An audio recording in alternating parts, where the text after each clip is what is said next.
লক্ষ্যে পৌঁছাতে চাই। কি বলেন? আজকের এই ঐতিহাসিক রাজনৈতিক সম্মেলনে জানতে পারা আগেও জানি হয়নি। এটাকে মানবরচিত আইন আর চোট টাকা দশক নেতৃত্বের মাধ্যমে কি সম্ভব হবে?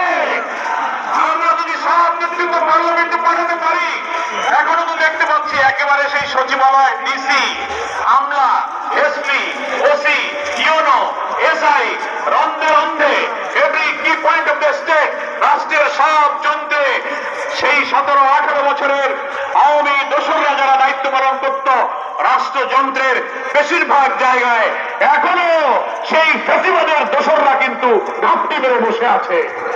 প্রশাসন থেকে ফ্যাসিবাদের দোসরদেরকে পরিচ্ছন্ন করে ছাড়িয়ে বিদায় করুন। সৎ ন্যায় এবং যারা অতীতের সরকারের সময় ডিপ্রাইভ হয়েছে, বঞ্চিত হয়েছে, বৈষম্যের শিকার ছিল, তাদেরকে পদায়ন করে পোস্টিং করে প্রশাসন যন্ত্রকে ঠেলে সাজাতে হবে।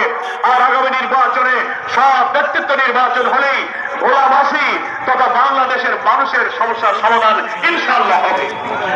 এটা তো আশ্চর্যের কথা যে ভোলা থেকে গ্যাস উত্তোলন হয়, যে মাটিতে এত বিশাল রাজস্ব, বিশাল জাতীয় সম্পদ, সেই ভোলার কোটি কোটি মানুষ সেই গ্যাস পাবে না, অন্য জায়গায় চলে যাবে। বাবা অন্য জায়গায় যাক, আবার দেবো, আগে তো নিজে ভাববো। কি বলেন, ঠিক কিনা?